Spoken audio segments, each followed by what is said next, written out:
आज जो वीडियो मैं लेके आया हूँ उसका टॉपिक सीधे सीधे टैक्स रिलेटेड होने वाला है, जो लेक्चर में बहुत इंपॉर्टेंट क्वेश्चन बनेगा। लेक्चरर में वर्जीनिया वुल्फ जो राइटर हैं उनका एक बहुत शानदार टेक्स्ट जिसमें से क्वेश्चन आने के पूरे चांसेस हैं ऑरलैंडो की समरी और उसके इम्पोर्टेंट क्वेश्चंस मैं आपको सामने लेके आया हूँ। बहुत ध्यान से आप इस समरी को कीजिएगा, मैंने बहुत इंपॉर्टेंट क्वेश्चंस इससे निकाले हैं और समरी भी बता रहा हूँ, उसके बाद इंपॉर्टेंट पॉइंट्स भी बताऊंगा।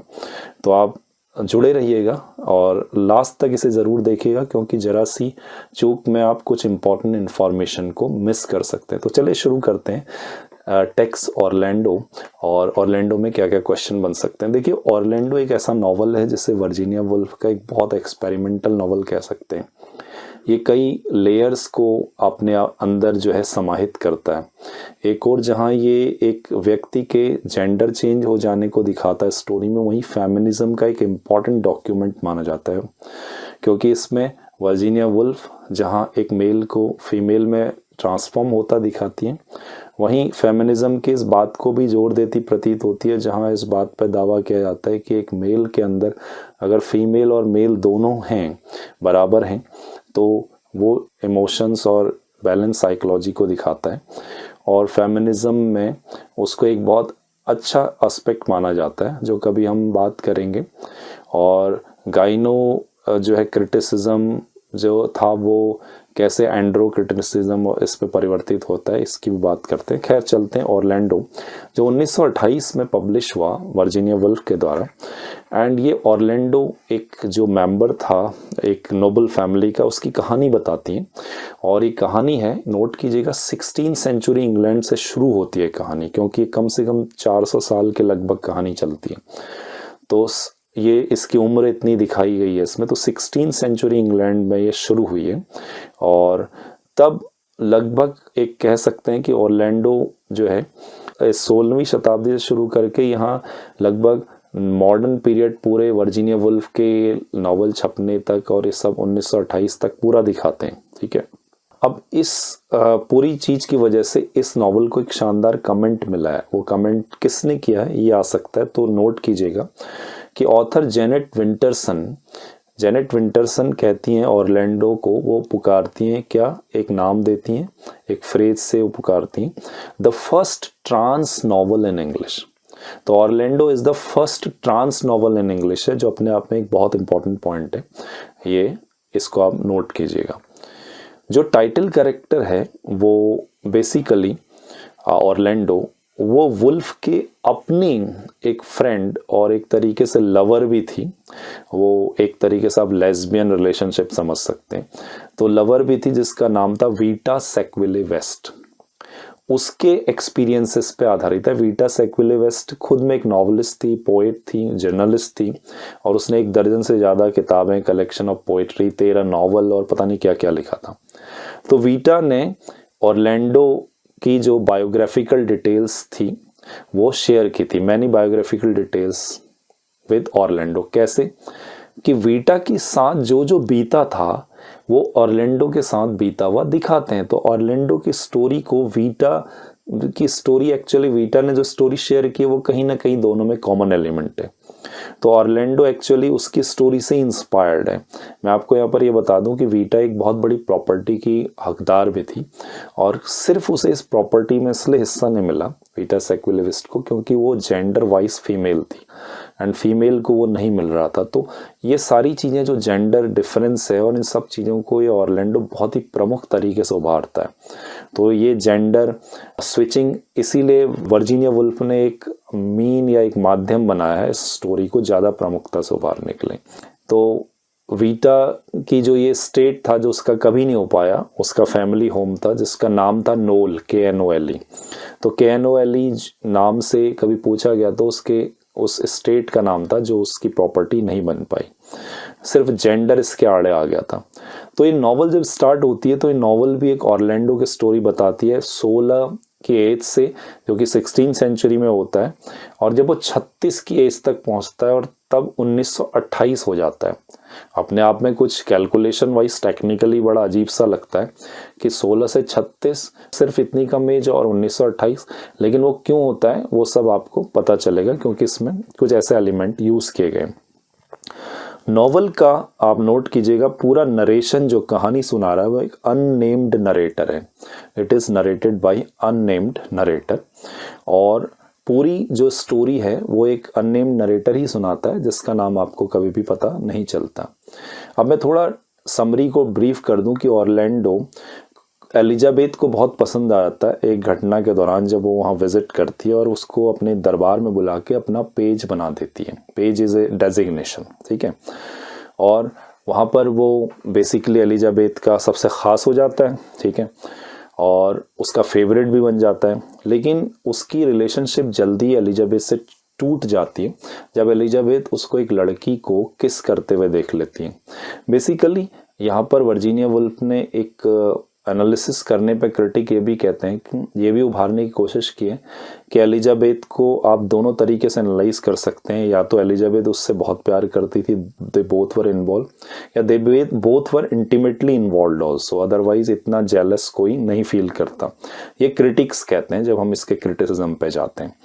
खैर, तो इसमें जब एलिजाबेथ उसको उससे हटा देती है पेज से, तो अब ऑरलैंडो जो है बाद में वहाँ से चला जाता है। तो ऑरलैंडो एक रशियन प्रिंसेस जिसका नाम साशा होता है उसके साथ इन्वॉल्व हो जाता है लव अफेयर में। अब वो साशा को बहुत प्यार करता है लेकिन साशा अनफेथफुल निकलती है, और एक दिन जो है वो लंदन में जब नदी टेम्स नदी होती है वहाँ से एक जहाज़ निकलते देखता है, उसके साथ एक दूसरा लड़का होता है और वो किसी और के साथ इन्वॉल्व होती है और वो रशिया को डिपार्ट कर जाती है। जब पूरा एक तरीके से एक ग्रेट फ्रॉस्ट हुआ था इंग्लैंड में, वहाँ पर सारी झील जम गई थी और लंदन की नदी भी जम गई थी, टेम्स नदी। तो ये दिखाया गया है कि इधर नदी पिघल रही है, उधर जहाज निकल रहा है, उसके बोर्ड पे ये खड़ी हुई है और उनको जाता हुआ ये ऑरलैंडो दूर से देख रहा है। एंड ये ऑरलैंडो पूरी तरह ब्रेक हो जाता है क्योंकि he used to love Sasha a lot. उसके बाद ऑरलैंडो सोचता है कि अब मुझे अपना एक करियर बनाना चाहिए पोएट की तरह। मैं आपको यहाँ पर ये बताना भूल गया कि ऑरलैंडो का जो पहला प्यार है वो राइटिंग है। वो नॉवल भी लिखता है, वो स्टोरीज, वो पोएम भी लिखता है, उसका इंटरेस्ट है और पहला प्यार उसका सिर्फ राइटिंग है। और एक राइटिंग उसकी जीवन का सपना है जिसका नाम है द ओक ट्री। नोट कर लीजिएगा, इसका बहुत बड़ा महत्व है क्योंकि सिंबॉलिकल भी है। द ओक ट्री नाम की कविता को ये बचपन से पूरा करना चाहता है और लगातार इस पर काम कर रहा है, और कई सालों पहले इसने रोक दी थी कविता।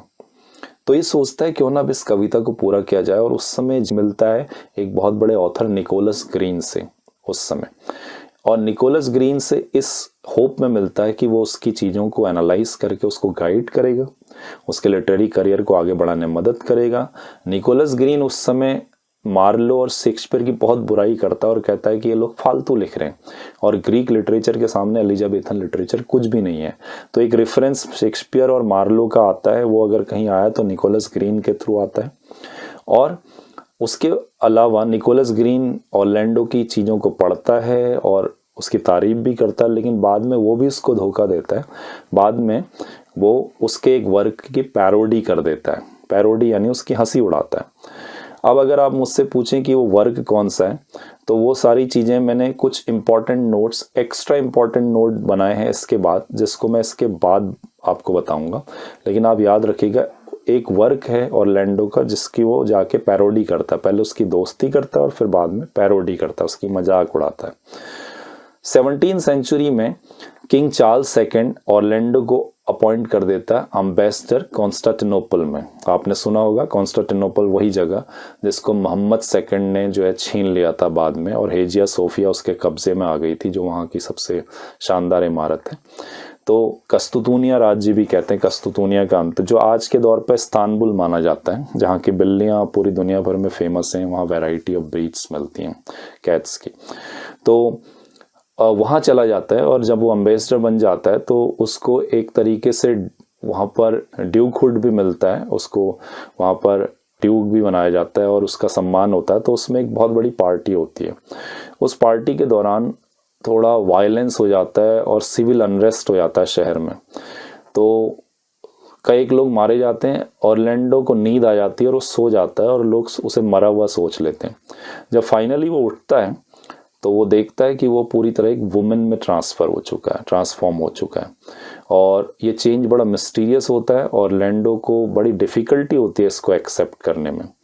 तो ऑरलैंडो को डिफ़िकल्टी इसलिए भी होती है क्योंकि यहाँ पर वर्जीनिया वुल्फ एक बहुत शानदार चीज़ को उभारती है, वो फेमिनिज्म के एलिमेंट लाती है कि उसको जो कपड़े पहनने हैं, अब लेडीज़ के पहनने हैं और स्टॉकिंग्स पहननी है, what is the difference in going with like a male and what is the difference when you wear A petticoat and this everything is described. So Virginia Woolf ये बताती है कि जेंडर स्विचिंग एक्चुअली चेहरे या physical appearance से नहीं होती है, सोसाइटी से क्लोथ वाइज देखती है। ऑरलैंडो खुद इसको फील करता है, वो जब लड़की बन जाता है तब भी वो कभी लड़के के क्लोथ पहनता है तो लोग उसे लड़का सोचते हैं और लड़की के पहनता है तो लड़की। Switching of the gender is there.